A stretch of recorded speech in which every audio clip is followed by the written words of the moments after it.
हे hello everyone. तो देखो, 4 अक्टूबर को यानी कि कल रात को जो हमारा सेशन हुआ था उसमें हमने देखा था टाइप्स ऑफ ट्रेडिंग क्या क्या होते हैं। अब यहाँ पे सिंपल सी एक बात है। हमने 3 अक्टूबर को जो हमारी फर्स्ट क्लास हुई थी जिसमें हमने सीखा था कि what is stock market. Actual में जो स्टॉक मार्केट है वो किस तरह से काम करता है, स्टॉक मार्केट की एनालॉजी क्या है, वो हमने अलग अलग एग्जाम्पल के थ्रू समझा था कि किस तरह से स्टॉक मार्केट काम करता है, क्या ट्रेडिंग होती है, ट्रेडिंग किस तरह से काम करती है, प्राइमरी मार्केट क्या होता है, सेकेंडरी मार्केट क्या होता है, आईपीओ वगैरह क्या होती है, कंपनीज किस तरह से एनएसई बीएसई पे लिस्ट होती है, अपने शेयर्स या फिर जो इन्वेस्टर है उनके लिए अवेलेबल कराती है। ये सारी चीजें हमने फर्स्ट लेक्चर में देखी थी। आप में से किसी ने अगर वो लेक्चर मिस कर दिया है तो उसकी ऑलरेडी मैंने एक रिकॉर्डेड सेशन प्रोवाइड कर दी है ग्रुप में, ठीक है। तो आप उस लिंक को रेफर करके, एक लिंक ऐसी है जहाँ पे मुझे पता चलता है कि किसने वीडियो वगैरह देखा है। क्यों? क्योंकि वहाँ पे आपको अपना नाम और नंबर वहाँ पे डालना पड़ता है और उसके बाद में वेरिफिकेशन होने के बाद वो वीडियो आपको मिल जाएगी, ठीक है। तो इस प्रोसेस से होता क्या है ना कि मुझे पता चलता है कि एक्चुअल में कौन से लोग ज्यादा इंटरेस्टेड है और किस किस ने जो रिकॉर्डेड सेशन है वो देखी है। उसके बाद में ना लोगों को ऑथेंटिसिटी की प्रॉब्लम होती है, तो मैंने क्या करा था, एक डायरेक्ट लिंक भी अवेलेबल करा दी थी जिसके थ्रू ये जो बीच वाला सिस्टम है नाम और नंबर डालने का वो कैंसिल हो जाता था और वहां पे आप डायरेक्टली वीडियो को एक्सेस कर पाते थे। तो कहने का पर्पज ये है कि जो रिकॉर्डेड सेशन है वो आपके लिए अवेलेबल है। अगर किसी ने क्लास मिस कर दी थी या फिर किसी को लाइव लेक्चर में कोई चीज अगर समझ में नहीं आई थी ना, तो आप क्या कर सकते हो, उस रिकॉर्डेड सेशन को देख सकते हो, वहां पर आपको चीजें क्लियर हो जाएगी। अब देखो, कल के लेक्चर में हमने क्या देखा था, हमने देखा था कि एक्चुअल में जब स्टॉक मार्केट में हमें ट्रेडिंग की बारी आती है तो ट्रेडिंग के अलग अलग टाइप्स होते हैं। उसमें से एक टाइप हमने सीखा था इंट्राडे ट्रेडिंग क्या होती है, ठीक है। उसके कुछ एग्जांपल्स वगैरह भी हमने देखे थे। तो हम क्या करने वाले हैं, उस वाली क्लास को मैं आज रिकॉर्ड कर रहा हूँ संडे को और मैं आपको प्रोवाइड करने वाला हूँ ताकि आप इस क्लास को भी एक्सेस कर पाओ और जब भी आपको टाइम मिले उस टाइम में आप है ना इस रिकॉर्डेड सेशन को देख सकते हो और अपना बेसिक्स क्लियर कर सकते हो। तो देखो, जो हमने कल सीखा मैं उसे रिकॉर्ड करके आपके साथ अभी शेयर करने वाला हूँ ताकि आपको आइडिया हो जाए कि ट्रेडिंग के टाइप्स क्या होते हैं और किस तरह से हम इंट्राडे ट्रेडिंग वगैरह कर सकते हैं। तो चलो लेक्चर को शुरुआत करते हैं। और हम यहाँ पे देखने वाले हैं कि टाइप्स ऑफ ट्रेडिंग में जो हमारा टाइप है, फर्स्ट टाइप जिसे हम इंट्राडे ट्रेडिंग कहते हैं, वो किस तरह से काम करती है, क्या इसके फीचर्स होते हैं, ठीक है। अब देखो, जैसे कि मैंने ऑलरेडी मेंशन करा कि ट्रेडिंग के अलग अलग टाइप्स होते हैं। सिमिलरली जब हम इन्वेस्टमेंट करते हैं, आपने देखा होगा कि हम लैंड में इन्वेस्टमेंट करते हैं, गोल्ड में इन्वेस्टमेंट करते हैं, किसी प्रॉपर्टी में इन्वेस्टमेंट करते हैं। और जब बात आती है स्टॉक की, तो हम अलग अलग कंपनियों में इन्वेस्ट करते हैं, ईटीएफ्स में इन्वेस्ट करते हैं, म्यूचुअल फंड में इन्वेस्ट करते हैं, आईपीओ में इन्वेस्ट करते हैं, या फिर कोई एफडी वगैरह कर लेते हैं। तो ये जैसे अलग अलग इन्वेस्टमेंट के टाइप हो गए ना, उसी तरह से ट्रेडिंग के भी अलग अलग टाइप्स होते हैं जिसमें से हम पहले सीखने वाले इंट्राडे ट्रेडिंग के बारे में। अब बहुत से लोग आप में से ऐसे हो गए जिन्होंने इंट्राडे ट्रेडिंग के बारे में ऑलरेडी सुना होगा, ऑप्शन ट्रेडिंग के बारे में सुना होगा, स्विंग ट्रेडिंग के बारे में सुना होगा। तो ये सारे जो है ना वो ट्रेडिंग के टाइप है, ठीक है। अब देखो, इंट्राडे ट्रेडिंग जो है, अगर हम इसके वर्डिंग पे फोकस करें तो इससे हमें एक आइडिया हो जाती है। इंट्राडे का मतलब एक दिन के अंदर, और जो हम ट्रेड करते हैं एक दिन के अंदर हम उसे इंट्राडे ट्रेडिंग कहते हैं। अब देखो, यहाँ पे ना, यहाँ पे इंट्राडे ट्रेडिंग का एक मतलब होता है जिसे हम डे ट्रेडिंग भी कहते हैं। और डे ट्रेडिंग में क्या होना चाहिए, सिंपल से इसका मतलब नाम से आपको पता चल रहा होगा कि डे ट्रेडिंग में ऐसा होता है कि अगर आप किसी एसेट को बाय करते हो तो उसे आज ही सेल करना है मार्केट क्लोज होने से पहले। और अगर किसी एसेट को सेल कर रहे हो तो उसे आज ही बाय बैक करना है एक दिन के अंदर या फिर मार्केट क्लोजिंग होने से पहले। अब हम इसे थोड़ा सा डिटेल में समझेंगे। जैसे कि मैंने कहा कि अगर आप बाइंग करते हो या फिर सेलिंग करते हो तो आपको अपनी पोजीशन जो है वो एक ही दिन के अंदर एग्जिट करनी है। तो इसका मतलब ये होता है, इंट्राडे ट्रेडिंग में हम क्या करते हैं, बाइंग हो या फिर सेलिंग हो, किसी भी स्टॉक में हम एक दिन के अंदर ही अपनी पोजीशन एग्जिट कर देते हैं। यानी कि आज आपने बाय करना है और मार्केट क्लोज होने से पहले उसे सेल करना है, या फिर अगर आप अभी सेल कर रहे हो तो मार्केट क्लोज होने से पहले उसे बाय बैक भी करना होता है। तो इस तरह से हम इंट्राडे ट्रेडिंग में ट्रेड कर पाते हैं। हम इसके लाइव एग्जाम्पल भी देखने वाले हैं। और मैंने कल की क्लास में ये भी बताया था कि मैं लाइव इंट्राडे ट्रेडिंग करके एक वीडियो आप सभी के साथ शेयर कर दूंगा, जिसकी वजह से होगा क्या कि आपको आइडिया हो जाएगा कि इंट्राडे ट्रेडिंग किस तरह से परफॉर्म की जाती है। अब यहाँ पे बात क्या है ना कि कल था सैटरडे, आज है संडे, जब मैं ये सेशन रिकॉर्ड कर रहा हूँ तो दोनों ही दिन मंडे से फ्राइडे मार्केट ओपन होती है 9:15 से लेकर 3:30 तक। लेकिन सैटरडे संडे को छुट्टी होती है तो मैं आज ट्रेडिंग करके आपको नहीं दिखा सकता या फिर कल भी नहीं दिखा सकता था। इसलिए मैं क्या करूंगा, मंडे में किसी स्टॉक में इंट्राडे ट्रेडिंग करके आपको बताऊंगा कि किस तरह से ट्रेड करना होता है, किस तरह से लेवरेज फैसिलिटी अवेलेबल होती है। ये सारी चीजें हम अभी देखने वाले हैं। अब देखो यहाँ पे दूसरा पॉइंट ऐसा है ना, हम क्या करते हैं, आज ही बाय करना है, सेल करना है, हम अगले दिन के लिए वेट नहीं करते। हो सकता है रात भर में कोई न्यूज वगैरह आ जाए जिसकी वजह से जो स्टॉक है वो हमारे फेवर के अगेंस्ट चला जाए, यानी कि आपने अगर बाय करा है तो हो सकता है किसी बैड न्यूज की वजह से उस स्टॉक की कीमत रात भर में गिर जाए और अगले दिन आपको हेवी लॉस उठाना पड़े। इससे अच्छा ऐसा है कि हम एक ही दिन में बाय करते हैं, एक ही दिन में सेल कर देते हैं, और बीच में जो प्रॉफिट लॉस होता है वो एक दिन के बीच में ही कंफर्म हो जाता है। हम दूसरे दिन के लिए वेट नहीं करते, हम ओवरनाइट पोजीशन होल्ड नहीं करते। और हमारा जो ट्रेडिंग का एम होता है इंट्राडे के अंदर, वो होता है कि हम स्मॉल मोमेंटम को कैप्चर कर सके ताकि जल्द से जल्द हमारा प्रॉफिट हो सके। तो ये सब हम इंट्राडे ट्रेडिंग में जो है ये फीचर्स वगैरह होते हैं। अब इसके हम थोड़े से की फीचर्स वगैरह समझेंगे कि इंट्राडे ट्रेडिंग एक्चुअल में क्या होती है, क्यों करनी चाहिए। अब देखो की फीचर में पहला पॉइंट हमारा आता है, हाई वोलेटिलिटी इज बेनिफिशियल। अब देखो बहुत सारे स्टॉक्स होते हैं जिनमें हम इंट्राडे ट्रेडिंग कर सकते हैं, है ना, लेकिन हर स्टॉक लिक्विफाइड नहीं होता, हर स्टॉक में सेम डे में लिक्विडिटी या फिर वोलेटिलिटी नहीं होती। वोलेटिलिटी का मतलब क्या होता है ना, कि अगर मार्केट में वोलेटिलिटी है किसी भी स्टॉक में, तो उसका जो प्राइस मोमेंटम है वो स्पीड से मूव करता है। अप जाना है तो अप साइड में स्पीड से मोमेंटम आएगा, अगर सेल साइड या फिर डाउन साइड जाना है तो स्पीड से मोमेंटम आता है। तो ऐसे में आप जल्दी प्रॉफिट अपने बुकिंग कर सकते हो। तो हाई वोलेटिलिटी का एक बेनिफिट मिल जाता है। उसके बाद में जब भी हम इंट्राडे ट्रेडिंग करते हैं तो हमें अपनी डिसिप्लिन, हमारी साइकोलॉजी, हमारे इमोशंस पे पूरा कंट्रोल होना चाहिए, और हमारे पास एक परफेक्ट ट्रेडिंग का प्लान होना चाहिए कि हमें कब बाय करना है या फिर कब सेल करना है। अब देखो ट्रेडिंग का प्लान कैसे बनेगा, आपको कहाँ पे एक्चुअल में बाय करना है और कहाँ पे सेल करना है ये कैसे समझ में आएगा। उसके लिए ना प्राइस एक्शन और टेक्निकल एनालिसिस होता है, जिसे मैं आगे मेंशन करने वाला हूँ। अब यहाँ पे देखो, जैसे कि मैंने कहा कि आपके पास स्ट्रिक्ट डिसिप्लिन होना चाहिए और क्विक डिसीजन मेकिंग एक्शन होनी चाहिए। इसका मतलब सिंपल सा है कि आपका ट्रेड प्लान है कि हाँ, अगर प्राइस मोमेंटम इस तरह से रिएक्ट कर रहा है तो मैं बाय करूंगा, अगर इस तरह से रिएक्ट कर रहा है तो मैं सेल करूंगा। ये हो गया आपका एक प्री प्लान, है ना, एंट्री से पहले। और दूसरा बात बात होती है डिसीजन मेकिंग। अब हमारे इमोशंस है ना यहाँ पे हमारे साथ खेलने लगते हैं, क्यों? क्योंकि स्टॉक मार्केट में हम क्या कर रहे हैं, अपने रियल मनी से ट्रेड कर रहे हैं। तो हमें डर क्या होता है ना, कि हम हमारे पैसे कहीं गवा ना दे, इस चीज का हमें डर होता है। तो यहाँ पे एक इमोशनल फैक्टर आ जाता है, जिसे हम फियर और ग्रीड कह सकते हैं स्टॉक मार्केट में, ठीक है। तो हमें इस चीज से बचना चाहिए और क्विक डिसीजन लेना चाहिए कि अगर हमारा बाइंग का सेटअप बन रहा है तो क्विकली बाय करना चाहिए, अगर सेलिंग का सेटअप बन रहा है तो क्विकली यहाँ पे सेल करना चाहिए। अब देखो, leverage is often used but it increase risk. इसका मतलब क्या है ना, कि जब आप इंट्राडे ट्रेडिंग करते हो तो आप किसी भी ब्रोकर के थ्रू अगर इंट्राडे ट्रेडिंग कर रहे हो, इंडिया के अगर टॉप ब्रोकर की मैं बात करूं तो जैसे एंजल वन है, धन है, जीरोदा है, तो इनसे होता क्या है ना, कि ये जो ब्रोकर है वो आपको है ना 5x लेवरेज देते हैं। मगर इसका मतलब ये होता है कि आपके पास जितना फंड अवेलेबल है उससे अगर आप किसी भी कंपनी का एक शेयर खरीद सकते हो, तो ये ब्रोकर आपको हेल्प करते हैं कि सेम फंड के साथ आप 5 शेयर खरीद सको। इसका मतलब ये होता है कि आप ज्यादा शेयर खरीद के ज्यादा प्रॉफिट या फिर उसके अगेंस्ट में आपका ज्यादा लॉस भी हो सकता है। तो ये सारे लेवरेज के फीचर होते हैं। अगर आप लेवरेज का यूज करते हो ट्रेडिंग करने के लिए, इंट्राडे ट्रेडिंग करने के लिए, और मार्केट आपके फेवर में मूव करती है, मतलब अगर आपने बाइंग की एंट्री बनाई और प्राइस ऊपर जा रहा है तो आपको तेजी से बड़ा प्रॉफिट होगा। लेकिन अगर उसी सर्कमस्टांसेस के अंडर मार्केट आपके अगेंस्ट मोमेंटम देती है, यानी कि आपका जहाँ पे स्टॉप लॉस होता है या फिर जहां पे आपने बाय किया है वहां से मार्केट नीचे जा रही है, तो आपको बड़ा लॉस भी हो सकता है। तो ये लेवरेज के कुछ फ्लॉज वगैरह है, नुकसान वगैरह यहाँ पे आपको हो सकते हैं लेवरेज यूज करने से।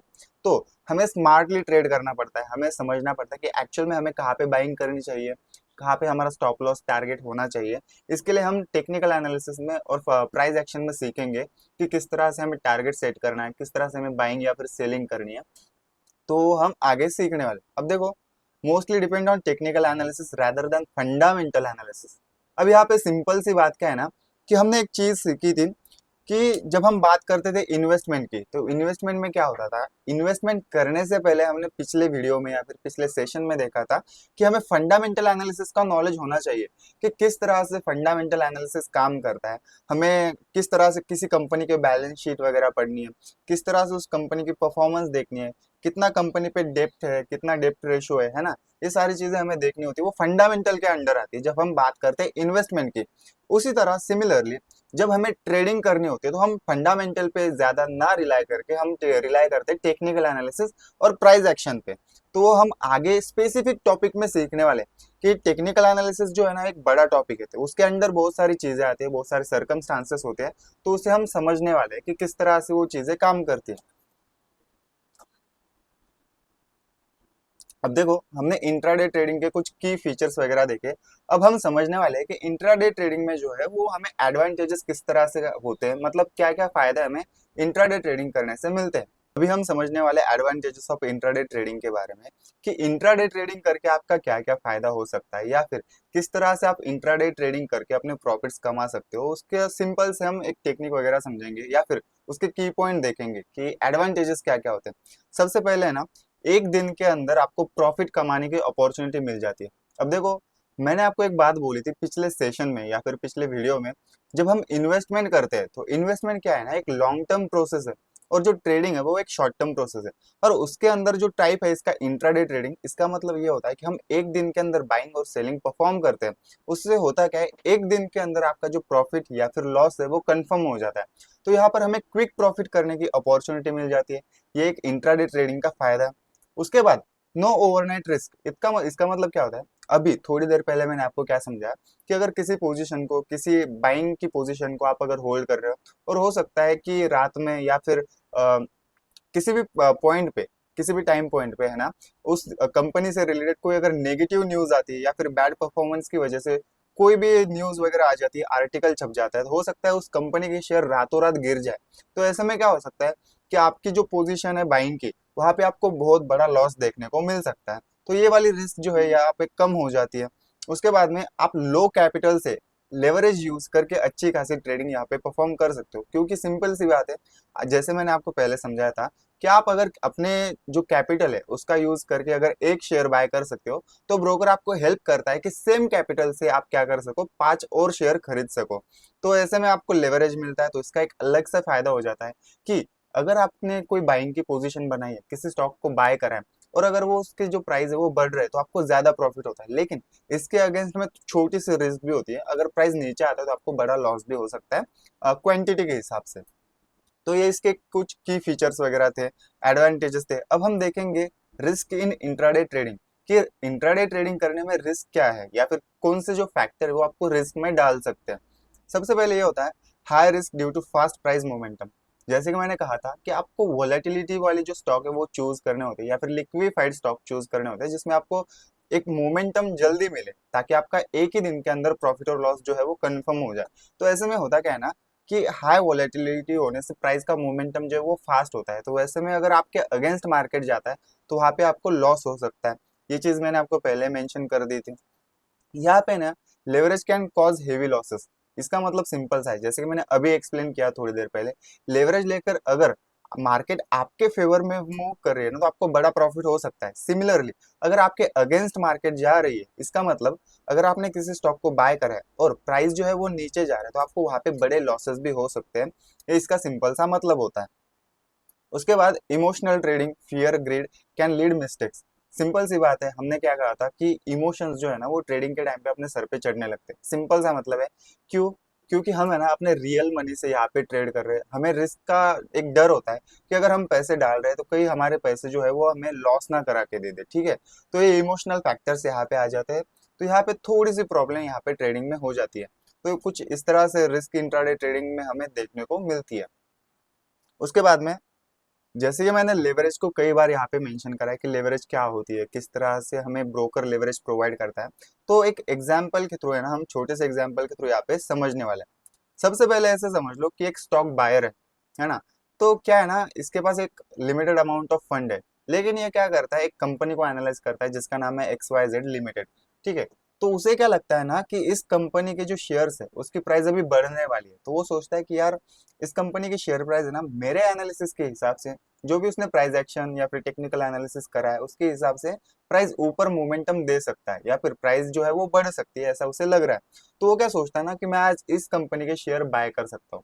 लेकिन इसका जो शेयर प्राइस है वो ट्रेड कर रहा है 500 पे, मतलब इस कंपनी के जो शेयर की प्राइस है अभी के लिए वो है 500 रुपीज, ये बढ़ सकती है ऐसा उसे लग रहा है। तो इसके पास ना जो अवेलेबल फंड है वो एक्चुअल में 20,000 है। है ना। तो ऐसे में अगर हम कैलकुलेशन करें, सिंपल सा कैलकुलेशन, इसका जो फंड है 20,000, अगर उसे हम 500 रुपये शेयर प्राइस से डिवाइड करें तो आंसर आता है 40। मतलब इसका मतलब क्या हुआ कि ये जो ट्रेडर है, स्टॉक बायर है, वो है ना इस XYZ प्राइवेट लिमिटेड कंपनी के 500 रुपीज के हिसाब से, शेयर प्राइस के हिसाब से टोटल 40 शेयर अपने फंड के साथ खरीद सकता है। लेकिन यहाँ पे आती है लेवरेज की बात। जैसे कि मैंने कहा कि इंडिया में टॉप ब्रोकर है, जीरोधा हो गया, धन हो गया, एंजल वन हो गया, इस तरह से जो दूसरे भी ब्रोकर है वो क्या करते हैं, 5x लेवरेज आपको प्रोवाइड करते हैं। मतलब सेम कैपिटल का यूज करके यहाँ पे है ना 5 गुना ज्यादा शेयर यहाँ पे खरीद सकते हो। तो अगर हम इसे कैलकुलेट करें तो ये जो ट्रेडर है वो चाहता है कि वो और ज्यादा शेयर खरीदे, तो वो लेवरेज फीचर का यूज यहाँ पे कर सकता है। और लेवरेज फीचर का यूज करके वो क्या करता है ना कि जहाँ पे वो 40 शेयर इस कंपनी के खरीद सकता था बिना लेवरेज के, अब वो क्या करता है, लेवरेज का यूज करके यहाँ पे 200 शेयर सेम 20,000 का कैपिटल यूज करके यहाँ पे खरीद लेता है। क्योंकि उसे अपने एनालिसिस पे भरोसा होता है कि यहाँ से प्राइस ऊपर जा सकता है और मैं बाइंग कर सकता हूँ ज्यादा शेयर के साथ। तो वो क्या करता है, यहाँ पे लेवरेज फीचर का यूज कर लेता है। अब सिंपल सा है ना, इसका थोड़ा सा कैलकुलेशन देखेंगे एडवांटेज और डिसएडवांटेजेस में, जैसे कि हमने पहले इन सब चीजों को मेंशन करा था। अब अगर हम बात करें एडवांटेज की और डिसएडवांटेज की, तो सबसे पहले एडवांटेज देखते हैं। जहां पर अगर शेयर की प्राइस इस स्टॉक बायर के एनालिसिस के हिसाब से उसने क्या सोचा था, प्राइस बढ़ेगी, और यहाँ पे अगर सच में प्राइस बढ़ती है, ऐसा कंसिडर कर लेते हैं प्राइस जो है ना वो 500 से लेकर 520 तक चलेगी। यहाँ पे मतलब क्या हुआ कि प्राइस 20 रुपए से आज बढ़ चुका है उस स्टॉक का। तो यहाँ पर अगर देखा जाए तो उसने 200 शेयर खरीदे थे लेवरेज का यूज करके। और अगर हम 200 को 20 रुपीज से मल्टीप्लाई करते हैं, जो कि स्टॉक की प्राइस इंक्रीमेंट हुई, प्राइस बढ़ी है 20 रुपीज से, उसे अगर हम मल्टीप्लाई करते हैं 200 शेयर के साथ, तो इस स्टॉक ट्रेडर का या फिर स्टॉक बायर का जो प्रॉफिट है ना वो निकल के आता है 4,000। ठीक है। और अगर इसके अगेंस्ट में हम डिसएडवांटेज समझे कि ठीक है यार, उसका एनालिसिस है ना थोड़ा सा गलत हो गया या फिर मार्केट कंडीशन उसके फेवर में नहीं थी, और प्राइस जो है वो बढ़ने की जगह कम हो जाता है, 490 पे या फिर उससे नीचे चला जाता है। और यहाँ पे उसने क्या किया था ना, 490 पे अपना स्टॉप लॉस प्लेस कर दिया था। अब स्टॉप लॉस क्या होता है, स्टॉप लॉस है ना एक आपके कैपिटल के लिए या फिर आपके ट्रेड के लिए प्रोटेक्शन की तरह मदद करता है। उससे होता क्या है, अगर आप सिस्टम में स्टॉप लॉस डालते हैं तो उसका मतलब होता है कि अगर इस प्राइस पॉइंट के नीचे, फॉर एग्जाम्पल इसने क्या किया, 500 के प्राइस पे शेयर बाय करे, और वो चाहता है कि अगर शेयर प्राइस 490 आती है तो मेरी जो पोजीशन है बाइंग की वो एग्जीक्यूट हो जाए, यानी कि सेल हो जाए, है ना, यहाँ से मैं मार्केट से अपने पैसे निकाल लूंगा। तो अगर सिस्टम में स्टॉप लॉस है 490 के प्राइस पे, तो जैसे ही प्राइस 490 को टच करेगा उसका स्टॉप लॉस एग्जीक्यूट हो जाएगा और उसकी जो पोजीशन है वो मार्केट से एग्जिट हो जाएगी। ठीक है। तो ऐसे स्टॉप लॉस का हम यूज कर सकते हैं, हम ये सारी चीजें प्रैक्टिकल करके देखने वाले हैं। अब देखो, ऐसा समझ लेते उसने क्या किया, 490 में अपना स्टॉप लॉस प्लेस करा और उसका स्टॉप लॉस जो है वो हिट हो गया। तो वहां पे है ना 10 पॉइंट का डिफरेंस है, प्राइस पॉइंट का डिफरेंस है, तो ऐसे में उसको 2,000 रुपीज का लॉस हो जाएगा। अब अगर हम 200 शेयर्स को जो माइनस हुए 10 पॉइंट्स उससे मल्टीप्लाई करें तो यहाँ पे -2000 आता है, जो हमारा लॉस है, इस ट्रेडर का लॉस है। तो ये एडवांटेजेस और डिसएडवांटेजेस होते हैं लेवरेज के। इससे अगर आपको आपके एनालिसिस पे भरोसा है कि आपका एनालिसिस के हिसाब से यहाँ पे प्राइस बढ़ सकता है, कम हो सकता है, तो आप लेवरेज का यूज कर सकते हो। तो ये सिंपल सा एग्जांपल था कि किस तरह से लेवरेज वगैरह काम करती है। और अगर मैं कहूँ कि इन शॉर्ट एक हाई रिस्क हाई रिवॉर्ड एक प्रोसेस है, तो फिर से हम back to the point intraday trading पे आते हैं कि इंट्राडे ट्रेडिंग क्या होती है, किस तरह से ये काम करती है। हमने अभी इसके कुछ फीचर्स वगैरह देखे, की फीचर्स देखे, उसके बाद में एडवांटेज डिसएडवांटेज देखे। अब हम समझेंगे कि सक्सेसफुल इंट्राडे ट्रेडर कैसे बना जाता है, या फिर एक जो हम इंट्राडे ट्रेडिंग परफॉर्म करते हैं वो सक्सेसफुली कैसे इसे परफॉर्म करना है। तो देखो, सबसे पहले हमारी कंडीशन होनी चाहिए कि हमें ना एक लिक्विफाइड स्टॉक चूज करना चाहिए। जैसे कि मैंने आपको पहले मेंशन किया था, यहाँ पे होता क्या है कि अगर मार्केट में किसी भी स्टॉक में लिक्विडिटी, लिक्विडिटी का सिंपल सा मतलब होता है कि कितने पैसे उस स्टॉक में इन्वेस्ट किए जा रहे हैं, है ना। और जितना ज्यादा पैसा उस स्टॉक में ट्रेड किया जाएगा, मतलब इन्वेस्ट किया जा रहा है या फिर मार्केट से निकाला जाता है, तो उसमें है ना उतने ही ज्यादा प्राइस मोमेंटम हमें देखने को मिलते हैं। अब देखो, बड़े पैसों से इन्वेस्टमेंट हो रही है तो उसका मतलब ये होगा कि प्राइस बढ़ेगा, और अगर बड़ा पैसा स्टॉक में से निकाला जा रहा है तो उसका मतलब होता है स्टॉक गिरेगा। तो इस तरह से कुछ लिक्विडिटी काम करती है। तो ऐसे में ना हमें ऐसे स्टॉक ढूंढने हैं जहां पर ज्यादातर लोग बाइंग और सेलिंग कर रहे हैं, तो उससे हमें एक अच्छा खासा मोमेंटम वहां पे देखने को मिल जाता है। और छोटे समय के बाद हमें वहां पे हमारा प्रॉफिट या फिर थोड़ा सा लॉस यहाँ पे बुक करने की कोशिश करनी चाहिए। तो इसे हम डे ट्रेडिंग में इंक्लूड करते हैं। उसके बाद में ऑलवेज यूज स्टॉप लॉस। जैसे कि मैंने कहा कि एक सक्सेसफुल ट्रेडर जो है ना, वो हमेशा अपने कैपिटल को प्रोटेक्ट करने की कोशिश में होता है कि हाँ, अगर इस प्राइस पॉइंट के नीचे यहाँ पे मार्केट मोमेंटम दे रहा है तो मैं यहाँ से निकल जाऊंगा। होता क्या है ना कि जब आप रियल मार्केट में ट्रेड करोगे तो सिर्फ आपका नॉलेज ही काम नहीं करता, वहां पे आपके इमोशन, डिसिप्लिन, साइकोलॉजी, ये सारी चीजें है ना एक साथ काम करने लगती है। क्योंकि मैंने आपको पहले ही कहा था कि यहाँ पे होता क्या है ना, आपके रियल मनी लग रही है, यहाँ पे आप रियल पैसों से ट्रेड करते हो, और अगर आपके जेब में से पैसे जा रहे हैं तो जाहिर सी बात है आपके इमोशंस जो है वो खराब होने लगते हैं। अब देखो, सिंपल सी एक बात है जो मैंने कल के लाइव सेशन में मेंशन की थी। होता क्या है ना कि जब हम ट्रेड करते हैं लाइव मनी से और हमारा लॉसेस होने लगता है तो वैसे टाइम पे हम होप करने लगते हैं कि यार स्टॉक है, ये कभी ना कभी तो बढ़ेगा, अभी हो सकता है थोड़ी देर के लिए और थोड़ा सा नीचे आ जाए और फिर बाद में से ऊपर जा सकते हैं। हम ऐसे होप ट्रेडिंग करने लगते हैं, तो ऐसे होप हमें नहीं होने चाहिए। हमारे इमोशन पे हमारा टोटली कंट्रोल होना चाहिए कि अगर मेरा स्टॉप लॉस हिट हो रहा है तो वहां पे मेरी पोजीशन जो है वो एग्जिट होनी चाहिए, वहां पे मैं मार्केट से अपने पैसे निकाल लूंगा, मैं इससे ज्यादा लॉस नहीं लूंगा। ये होती है डिसिप्लिन, आपको ये समझना होगा। अगर आप होप में रहोगे कि हाँ यार हो सकता है यहाँ से प्राइस फिर से बढ़ेगा, फिर से बढ़ेगा, थोड़ा नीचे आ रहा है फिर से बढ़ेगा, तो इसे हम होप ट्रेडिंग कहते हैं, जो कि एक बेकार चीज होती है ट्रेडर के लिए, इससे आपके बस लॉसेस ही बढ़ेंगे। तो इसलिए मैं कहता हूँ कि ऑलवेज यूज स्टॉप लॉस, आपको हमेशा अपना स्टॉप लॉस यूज करना चाहिए। दूसरी बात यह है कि फॉलो रिस्क रिवॉर्ड, ठीक है ना, रिस्क रिवॉर्ड रेशियो फॉलो करना बहुत ही ज्यादा इंपॉर्टेंट होता है। रिस्क मैनेजमेंट की आपको समझ होनी चाहिए कि क्या आपके रिस्क होनी चाहिए, क्या आपका रिवॉर्ड होना चाहिए, या फिर आप जो कैपिटल यूज करो उस पे आप कितने रिस्क ले सकते हो। फॉर एग्जाम्पल ऐसे समझ लो, जैसे कि मैंने यहाँ पे आपको बताया कि रिस्क मैनेजमेंट में ना आपको क्या करना है, ओनली 1 to 2% की रिस्क पर ट्रेड डिसाइड करनी है। इसका मतलब सिंपल सा है, अगर आप 1 लाख रुपए से ट्रेड कर रहे हो किसी भी स्टॉक में, और अगर आपका लॉस होता है तो वो 1,000 से ज्यादा या फिर 2,000 से ज्यादा नहीं होना चाहिए किसी भी ट्रेड में। ये सिंपल सा इसका मीनिंग है। और रिस्क रिवॉर्ड रेशियो किस तरह से काम करता है, अगर देखो मेरा स्टॉप लॉस हिट होने पर मुझे 1,000 का लॉस हो रहा है, तो मेरा टारगेट प्राइस हिट होने पर मुझे कम से कम 2,000 का प्रॉफिट होना चाहिए। इस तरह से रिस्क रिवॉर्ड रेशियो होता है। उसके बारे में भी हम डिटेल में समझने वाले हैं, तो उसमें कंफ्यूज होने वाली बात नहीं है। अब देखो, सबसे पहले इंपॉर्टेंट बात ये होती है इंट्राडे ट्रेडिंग में कि आपके पास प्लान होना चाहिए। जैसे कि मैंने आपको कहा था कि अगर आप टेक्निकल एनालिसिस की अच्छी समझ रखते हो, प्राइस एक्शन की अच्छी समझ रखते हो, तो आप डिसाइड कर पाओगे कि एक्चुअल में मुझे किस प्राइस मोमेंटम में या फिर किस प्राइस पॉइंट पे बाइंग करनी है या फिर सेलिंग करनी है। तो इसके लिए आपके पास एक ट्रेड प्लान होना चाहिए। आपको कभी भी अपने इमोशन के साथ ट्रेड नहीं करना है। अब इमोशन के साथ ट्रेड करने का मतलब क्या होता है ना, कि मार्केट में फोमो नाम की एक चीज होती है जिसे हम फियर ऑफ मिसिंग आउट कहते हैं। होता क्या है, जब आप एजुकेट हो जाते हो, जब आप सीखते हो, तो आपको एक आइडिया हो जाती है कि हाँ इस प्राइस पॉइंट पे या फिर ऐसी ऐसी कंडीशन बनने पे मैं बाइंग कर सकता हूँ या फिर सेलिंग कर सकता हूँ। तो होता क्या है, इमोशंस बीच में आ जाते हैं। अगर आपका ट्रेड बन रहा है बाइंग का तो आप बाइंग नहीं कर पाते, आप सोचते हो कि यार मैं तो सोच रहा हूँ यहाँ पे बाइंग करने का, मेरा सेटअप भी बन रहा है, लेकिन क्या हो अगर मार्केट यहाँ से नीचे चली जाए तो मेरा लॉस हो जाएगा, तो आप वहां पे बाय नहीं करते। फिर होता क्या है, प्राइस थोड़ा सा ऊपर जाता है। अब देखो, मैं यहाँ पे ना आपको ड्रॉ करके बताता हूँ सिंपली।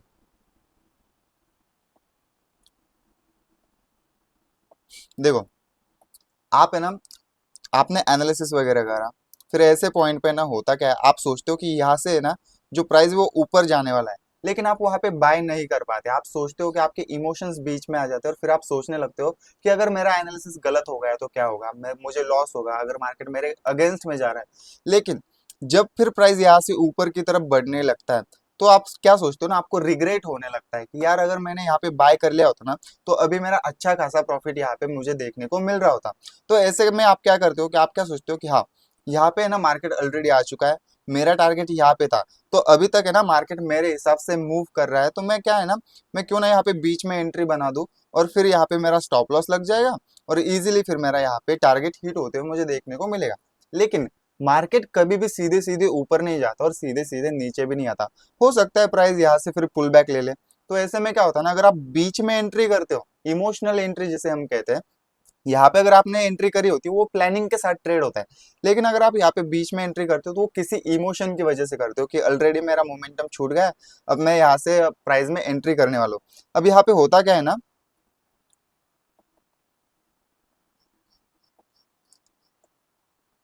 अब यहाँ पे हो क्या रहा है, सिंपल सी बात है, जब प्राइस ऐसे मूव कर रहा था तो आपने यहाँ पे एंट्री नहीं बनाई, और जब प्राइस मिस होता है यहाँ पे आप क्या करते हो, बीच में एंट्री बना लेते हो और छोटे से टारगेट के लिए वेट करते हो। लेकिन ऐसे कंडीशन में जब आपका स्टॉप लॉस यहाँ पे लगने वाला था तो आपको अच्छा खासा प्रॉफिट या फिर रिस्क रिवॉर्ड रेशियो यहाँ पे मिल रहा था। लेकिन अभी हो क्या रहा है ना, आपने बीच में एंट्री बना ली और आप यहाँ पे स्टॉप लॉस प्लेस कर दो तो ये स्टॉप लॉस बड़ा हो जाता है। और जैसे कि मैंने पहले कहा कि मार्केट में है ना, कोई भी प्राइस एकदम सीधे ऊपर नहीं जाता और सीधे नीचे भी नहीं आता। तो हो सकता है पुल बैक लेने ये प्राइस नीचे आए तो आप यहाँ पे घबरा कर फिर से एग्जिट कर दोगे, जिसकी वजह से आपको लॉस होगा और फिर प्राइस यहाँ से मोमेंटम करते हुए ऊपर की तरफ जाते हुए देखने को मिल सकता है। तो ऐसे कंडीशन में होता क्या है कि आपको हमेशा एक प्लानिंग के साथ ट्रेड करना होता है। आपने कभी भी फोमो में या फिर किसी भी इमोशन के अंडर आके बीच में ही ट्रेड परफॉर्म नहीं करनी है, कि ये बात इंपॉर्टेंट होती है किसी भी सक्सेसफुल ट्रेडर की जर्नी में। ठीक है, तो इसे समझो। हर कोई बिगिनर इस तरह की मिस्टेक्स करता है कि बीच में एंट्री कर लेना, बिना प्लानिंग के एंट्री वगैरह करना। तो ये सारी चीजें आपको अपने दिमाग से निकाल देनी है। देखो, अब मैं आपको कुछ गोल्डन रूल्स बताने वाला हूँ इंट्राडे ट्रेडिंग परफॉर्म करने के लिए। तो उसमें सबसे पहला ये है कि cut losses early, let profit run. इसका मतलब सिंपल सा है, अगर आपको लॉस हो रहा है तो होप में ट्रेड करते हुए मत रहो कि मैं आगे जाके ये स्टॉक का प्राइस बढ़ेगा या फिर इंडेक्स में अच्छी मोमेंटम आएगी अपसाइड की तो मुझे प्रॉफिट वगैरह होगा। तो ये सारी चीजें दिमाग से निकाल दो। अगर किसी प्राइस पॉइंट पे आपके एनालिसिस के हिसाब से स्टॉप लॉस बन रहा है तो वहां पे स्टॉप लॉस लेके मार्केट से निकल जाओ, वहां पे ट्रेड में मत रुको। और दूसरा पॉइंट ये होता है कि जब प्राइस बढ़ता है ना तो हमें छोटा सा प्रॉफिट वगैरह देखने लगता है अपने टारगेट प्राइस से पहले। तो हमारे दिमाग में एक चीज आ जाती है, फियर आ जाता है। होता क्या है ना, हम सोचते हैं कि यार देखो ये छोटा सा मेरा प्रॉफिट चल रहा है, अभी टारगेट प्राइस हिट होने में टाइम है या फिर प्राइस का थोड़ा सा डिफरेंस बाकी है, अगर यहाँ से प्राइस नीचे आ गया ना तो मैं फिर से लॉस में आ जाऊंगा। इससे अच्छा ये है ना, क्यों ना मैं यहाँ पे प्रॉफिट एग्जिट कर दूं या फिर प्रॉफिट लेके मार्केट से निकल जाऊं। हम ऐसे सोचने लगते हैं। तो यहाँ पे हमारे इमोशंस काम कर रहे हैं, ना कि हमारी साइकोलॉजी, मतलब जो डिसिप्लिन है वो यहाँ पे काम नहीं कर रही। यहाँ पे हमारे इमोशंस हमारे ट्रेड को खराब कर देते हैं। तो आपका अगर प्रॉफिट हो रहा है तो उसे होने दो, अपना टारगेट प्राइस हिट होने दो। ठीक है, तो उससे होगा कि आपका रिस्क रिवॉर्ड रेशियो मेंटेन रहेगा। मतलब ये होता है ना कि अगर आप 10 में से 10 10 ट्रेड परफॉर्म कर रहे हो तो ऐसा इंपॉर्टेंट नहीं है कि 10 में से 10 ट्रेड में आपको प्रॉफिट ही हो, आपका कई बार यहाँ पे लॉस भी हो। और अगर आप बिगिनर हो तो आप ऐसे मिस्टेक करने ही वाले हो। तो देखो ना, मैं क्या करने वाला हूं, आपको एक सीधे सीधे गाइड करने वाला हूँ कि बिगिनर्स कौन से मिस्टेक करते हैं और आपको किस तरह से उन मिस्टेक को अवॉइड करने वाले हैं। लेकिन अभी के लिए इतना समझ लो कि इमोशंस को हावी मत होने दो। अगर लॉस हो रहा है और आपका स्टॉप लॉस हिट हो रहा है तो उसे हिट होने दो, वहां से निकलो। और दूसरी बात, अगर प्रॉफिट हो रहा है तो उसे जल्दी बुक मत करो, उस प्रॉफिट को टारगेट प्राइस हिट होने तक वेट करो। ठीक है, ये सिंपल सी बात, इसे याद रखना। उसके बाद में avoid trading against the trend, ये सबसे इंपॉर्टेंट बात हो जाती है। अब ट्रेंड है ना, तीन टाइप के होते हैं मार्केट में, अप ट्रेंड, डाउन ट्रेंड और साइडवेज ट्रेंड। अगर मैं सिंपली आपको यहाँ पे बताने की कोशिश करूं तो जब भी मार्केट में आपको है ना प्राइस कुछ ऐसे नीचे से ऊपर की तरफ कुछ इस तरह से मूवमेंट करते हुए दिखता है तो इसे हम कहते हैं अप ट्रेंड, है ना। और जब भी मार्केट में आपको प्राइस जो है वो ऊपर से नीचे की तरफ आते हुए दिखे कुछ इस तरह से, तो इसे हम कहते हैं डाउन ट्रेंड। ठीक है, डाउन ट्रेंड और अप ट्रेंड में यही अंतर है कि जब प्राइस नीचे से ऊपर जाता है उसे हम अप ट्रेंड कहते हैं और जब प्राइस ऊपर से नीचे आता है हम उसे डाउन ट्रेंड कहते हैं। लेकिन ना प्राइस ऊपर जा रहा है ना ही नीचे आ रहा है, ऐसे साइडवेज मोमेंटम कर रहा है तो इसे हम साइडवेज ट्रेंड कहते हैं। ठीक है, मेनली या फिर ये तीन टाइप के हमें ट्रेंड मार्केट में देखने को मिलते हैं। तो एक बात हमेशा याद रखना, जब भी प्राइस नीचे से ऊपर जा रहा है आपको हमेशा बाइंग की एंट्री बनानी है, मतलब ट्रेंड के फेवर में ट्रेड करना है। और जब प्राइस ऊपर से नीचे जा रहा है, जब प्राइस डाउन ट्रेंड में होता है तो आपको सेल साइड की एंट्री प्लान करनी है। ये सिंपल सी बात है जो आपको याद रखनी है, जो आपको प्रॉफिटेबल बनने में मदद करेगी।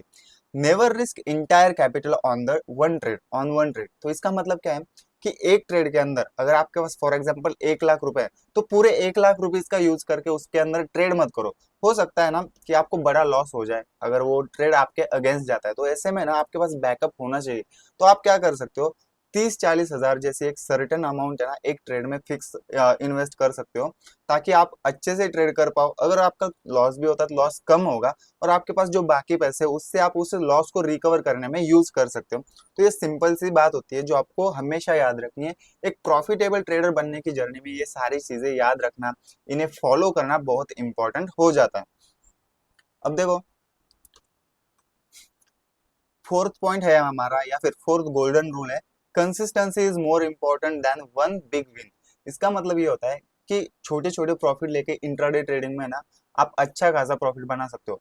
इंट्राडे ट्रेडिंग में क्या होता है कि हम छोटे मोमेंटम के लिए वेट करते हैं, यानी कि हमें एक दिन के अंदर बाइंग सेलिंग करनी है, तो हम वेट करते हैं कि हम छोटा मोमेंटम कैप्चर करके अपना प्रॉफिट लेके लेके निकल जाए। लेकिन अगर आप वेट करोगे कि मुझे बड़ा प्रॉफिट चाहिए, आपका टारगेट प्राइस हिट होने के बाद हो सकता है प्राइस थोड़ा सा ऊपर नीचे मोमेंटम देता हुए आपको देखने को मिले, लेकिन आप उसी टाइम पे ऐसे सोचो कि मैं ऑलरेडी प्रॉफिट में हूँ, तो हो सकता है प्राइस यहाँ से और ज्यादा ऊपर जाएगा। तो ऐसे में हो सकता है ना कि मार्केट आपके अगेंस्ट भी जा सकता है। ऐसा नहीं है कि प्राइस एकदम से नीचे आएगा, लेकिन अगर आपके अगेंस्ट जाता है तो फिर आपकी साइकोलॉजी वगैरह खराब होने लगती है। इससे अच्छा है कि कंसिस्टेंटली छोटे छोटे प्रॉफिट बनाओ, एक ही ट्रेड में सारा पैसे डालने से ज्यादा। ठीक है, तो इस बात को हमें याद रखना है।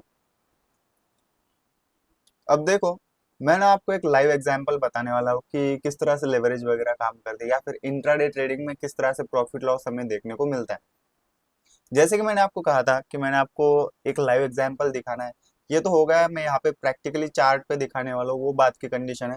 अभी के लिए ना हम चार्ट पे समझते हैं, और जब मंडे में मार्केट खुलेगी तो मैं वहां पे लाइव ट्रेड करके बताऊंगा कि किस तरह से ट्रेड वगैरह किया जाता है ब्रोकर के थ्रू। अब यहाँ पे ना ब्रेक डाउन हुआ है। अब बहुत से लोग जो नए हैं, उन्हें ब्रेक डाउन क्या होता है, सपोर्ट रेजिस्टेंस क्या होता है, इनके बारे में पता नहीं है। तो कोई दिक्कत नहीं है, अभी के लिए इतना ही समझ लो जो मैं आपको बता रहा हूँ, बाद में हम सारी चीजें डिटेल में सीखने वाले हैं। अब यहाँ पे है ना ब्रेकडाउन हमें देखने को मिल रहा है, क्योंकि यहाँ से प्राइस ऑलरेडी एक बार ऊपर जा गया, ऊपर जाते हुए हमें देखने को मिला है। देखो, यहाँ से प्राइस एक बार ऊपर गया था, तो इस एरिया को हम सपोर्ट एरिया कहते हैं। लेकिन यहाँ पे ना प्राइस इसके नीचे चला गया, तो इसे हम ब्रेकडाउन कहते हैं सिंपली। तो इस ब्रेकडाउन के बाद है ना आपको यहाँ पे लिक्विडिटी स्वीप होते हुए यहाँ पे देखने को मिलेगी। अब लिक्विडिटी स्वीप क्या होता है, सिंपल सी बात है, ये एडवांस ट्रेडिंग वाले कॉन्सेप्ट है। हम इसे ना थोड़ा सा आगे जाके समझेंगे, लेकिन अभी के लिए एक एग्जाम्पल के लिए समझो कि ये चीजें किस तरह से काम करती है। हाँ, अब यहाँ पे ना इस एरिया में जो है वो लिक्विडिटी स्वीप हुई है। इसका मतलब ये होता है कि मार्केट ने यहाँ पे ट्रेडर को फंसाया है, जो सेल साइड की एंट्री बनाते हैं। एक्चुअल में होता क्या है ना, जब ब्रेकडाउन होता है तो लोग सोचते हैं कि मैं यहाँ पे सेलिंग करूंगा। तो यहाँ पे ना मार्केट ने क्या किया है, ऐसे जो सेलर्स है उन्हें फंसाया, और उसके बाद में अप साइड का मोमेंटम दिया। अब जो एक्सपीरियंस ट्रेडर है, स्मार्ट ट्रेडर है, वो ऐसे टाइम पे वेट करता है एक अच्छी अपॉर्चुनिटी के लिए। और जब यहाँ पे इस कैंडल ने, एक स्ट्रॉन्ग कैंडल ने यहाँ पे बुलिश मोमेंटम से पहले यहाँ पे क्लोजिंग दी, आप यहाँ पे देख सकते हो कि ये मार्केट लिक्विडिटी स्वीप होने के बाद ये एक मारूबोजू कैंडल बनी और ऊपर की तरफ क्लोज हुई। तो ऐसे में जो स्मार्ट ट्रेडर है वो क्या करता है, ऐसे पॉइंट पे अपनी एंट्री बनाता है। ठीक है, और फिर यहाँ से जो ऊपर की तरफ हमें रेजिस्टेंस दिख रहा है, रेजिस्टेंस एरिया, तो यहाँ पे अपना टारगेट सेट करता है। तो ये होता है एक एक्सपीरियंस या फिर स्मार्ट ट्रेडर का कॉन्सेप्ट, सोचने का तरीका। ठीक है, तो ऐसे में ना हम इसे और थोड़ा सा अच्छे से समझेंगे। तो ये लिक्विडिटी स्वीप ब्रेकडाउन क्या होता है मैं आपको आगे सिखाने वाला हूँ, तो इसमें कोई समझने वाली दिक्कत है नहीं। अब देखो, यहाँ पे ना मैंने एक टूल का यूज किया है जिसे हम लॉन्ग पोजीशन का टूल कहते हैं। तो इसका मतलब क्या होता है, जब भी हम बाइंग करते हैं तो हमें समझने में आसानी होती है कि हमारा रिस्क रिवॉर्ड रेशियो कितना है, या फिर किस प्राइस पॉइंट पे हम बाय कर रहे हैं। अगर आप यहाँ पे देखोगे ना, तो जो बाइंग की यहाँ पे एंट्री बनी थी, सबसे पहले ऐसा कंसिडर कर लो, चलो एग्जाम्पल से शुरू करते हैं। ऐसा कंसिडर कर लो कि एक ट्रेडर है जिसके पास 25,000 का कैपिटल है ना। तो यहाँ पे है ना बाइंग की जो प्राइस है, अब यहाँ पे जो बाइंग हुई है उसे हम अगर कैलकुलेट करें तो 979 का बाइंग बाइंग प्राइस थी। ठीक है, तो 979 पे यहाँ पे बाइंग हुई है। उसके बाद में अगर उसने सेल करा है, टारगेट यहाँ पे प्रॉफिट बुक करा है, तो वो हुआ है 988 पे। ठीक है, जिसके बीच का डिफरेंस है ना वो 9 पॉइंट का है। ठीक है, अगर हम कैलकुलेट करें 979 से लेकर 988 तक, तो वहाँ पे 9 पॉइंट्स का डिफरेंस है, जो कि एक ट्रेडर का प्रॉफिट है। और उसके अगेंस्ट जो उसने स्टॉप लॉस प्लेस किया था यहाँ पे नीचे की तरफ, अगर आप यहाँ पे देख सकते हो, तो यहाँ पे ना 976 के प्राइस पॉइंट पे उसका स्टॉप लॉस था, और ऊपर यहाँ पे कितना, 988 के प्राइस पॉइंट पे उसका टारगेट था, जो कि यहाँ पे इस ट्रेड में हिट हो चुका है ऑलरेडी। ठीक है, तो यहाँ पे ना उसका अगर स्टॉप लॉस कैलकुलेट किया जाए बाइंग प्राइस से लेकर, तो -3 पॉइंट का था, मतलब उसे 3 पॉइंट का नुकसान होता और प्रॉफिट होता तो 9 पॉइंट्स का होता। तो ऐसे में अगर रिस्क रिवॉर्ड रेशियो है ना वो बनता है 1:3 का। अगर हम 3 को 3 बार मल्टीप्लाई करते हैं तो 9 का, अगर हम 3 को 3 बार कैलकुलेट कर देना उसका 9 आंसर आ जाता है। इसका मतलब क्या हुआ कि 3 का 3 गुना कितना होता है, 9। तो यहाँ पे 1:3 का रिस्क रिवॉर्ड रेशियो हमें देखने को मिल रहा है। तो सिंपल सी बात है, यहाँ पे आपके पास कैपिटल कितना था, 25,000। अगर हम बाइंग करनी है तो हमें समझना पड़ेगा कि नॉर्मल, एन का मतलब हुआ यहाँ पे नॉर्मल। अब देखो, ये एन का मतलब क्या होता है, यहाँ पे नॉर्मल ट्रेडिंग। हमने क्या सीखा था कि हमें लेवरेज में ट्रेड करने को मिलता है। अगर हम एलवी को देखें तो इसका मतलब होगा यहाँ पे लेवरेज ट्रेडिंग, है ना। मतलब लेवरेज लेके आप कितना स्टॉक बाय कर सकते हो, नॉर्मली बिना लेवरेज के आप कितना स्टॉक बाय कर सकते हो, हम यहाँ पे समझेंगे। तो सिंपल सी बात है, अगर मैं आपको यहाँ पे कहूँ कि नॉर्मल ट्रेडिंग में आप है ना, नॉर्मली अगर आप ट्रेड कर रहे हो बिना लेवरेज के, तो 25,000 का यूज करके 979 के प्राइस पॉइंट पे आप 25 शेयर्स खरीद सकते हो। लेकिन अगर आप लेवरेज का यूज करते हो ब्रोकर के थ्रू, तो आप सेम कैपिटल का यूज करके, सेम 25,000 का यूज करके उसी कंपनी के 125 शेयर्स खरीद सकते हो। सिंपल है। उसके बाद में, जैसे कि मैंने कहा था कि आपका अगर रिवॉर्ड बढ़ सकता है तो उसके बाद में रिस्क भी बढ़ सकता है, तो हम इसे भी कैलकुलेट करके देखेंगे कि अगर 9 पॉइंट का गेन हुआ है तो आपका 125 के हिसाब से कितना प्रॉफिट होगा और 3 पॉइंट के हिसाब से कितना नुकसान होगा। अब आपकी अगर इन्वेस्टमेंट कैलकुलेट कर रहे हैं तो वो 24,475 आती है, और आपने लेवरेज लेके ना 125 शेयर्स बाय करे, हम एग्जाम्पल के थ्रू ऐसे समझेंगे। उसके बाद में ना, अगर आपका 9 पॉइंट का प्रॉफिट होता है तो हम क्या करेंगे, 125 शेयर्स जो हमने खरीदे थे उसे 9 से मल्टीप्लाई करेंगे, तो हमारा जो प्रॉफिट है वो निकल के आएगा 1,125 रुपीज। तो ये हुआ हमारा प्रॉफिट। और टारगेट प्राइस हिट होने के बजाय अगर यहाँ पे है ना हमारा स्टॉप लॉस हिट होता, तो यहाँ पे आपको कितना नुकसान झेलना पड़ता है, यहाँ पे -375 रुपीज का आपका लॉस होता। तो सिंपल सा कैलकुलेशन है। आई होप कि ये छोटे बच्चों को भी समझ में आ ही जाएगा। तो आप जैसे लोग जो स्टूडेंट है, 11-12 के स्टूडेंट है या फिर उनसे बड़े हैं, तो आपको ये इजीली समझ में आ जाना चाहिए। अब देखो, यहाँ पे है ना हमारा इंट्राडे ट्रेडिंग का कॉन्सेप्ट यहाँ पे खत्म हो चुका है कि इंट्राडे ट्रेडिंग क्या होती है या फिर किस तरह से हम इंट्राडे ट्रेडिंग में ट्रेड करते हैं, क्या क्या फीचर्स होते हैं। आई होप कि आप सभी को ये समझ में आ गया होगा। तो देखो, मैं ना यहाँ पे आपको कल क्या करूंगा, हमने समझा कि स्टॉक मार्केट क्या होता है, स्टॉक मार्केट में मार्केट किस तरह से वर्क करता है, ट्रेडिंग क्या होती है, ट्रेडिंग के हम टाइप्स अभी सीख रहे हैं, जिसमें से हमने इंट्राडे ट्रेडिंग के बारे में कंप्लीट कर लिया है। तो हम क्या करेंगे ना, आगे जाके धीरे धीरे हर एक टॉपिक पे, हर एक टाइप्स पे हम स्टडी करेंगे कि ऑप्शन ट्रेडिंग क्या होती है, स्विंग ट्रेडिंग क्या होती है, पोजिशनल ट्रेडिंग क्या होती है। ये सारी चीजें हम सीखेंगे। इवन मैं आपको प्रैक्टिकली भी ये करके बताऊंगा। अब देखो, मंडे को जब मार्केट खुलेगी तो मैं एक इंट्राडे ट्रेडिंग का वीडियो आपके साथ शेयर कर दूंगा। उसके बाद में जब हम स्विंग ट्रेडिंग सीखेंगे तो उसके बारे में भी मैं आपको ऐसे लाइव या फिर प्रैक्टिकली बताऊंगा। तो अभी के लिए इतना ही। अभी के लिए आप जो हमने इंट्राडे टॉपिक सीखा है उसको स्टडी करो, उसको एनालाइज करो। और एक बार ये सारे टॉपिक जब खत्म हो जाएगा तो मैं इसके प्रिसाइजली डिटेल नोट्स बना के आपके साथ शेयर कर दूंगा। तो अभी के लिए बाय, मिलते हैं नेक्स्ट वीडियो में, या फिर अब हमारा जो मंडे को लाइव होने वाला है उसमें, तो हम क्या करेंगे, मंडे के लाइव में हम सीखेंगे कि स्विंग ट्रेडिंग क्या होती है या फिर कोई भी अदर टाइप हम वहाँ पे सीख मैं आपको सिखाऊंगा।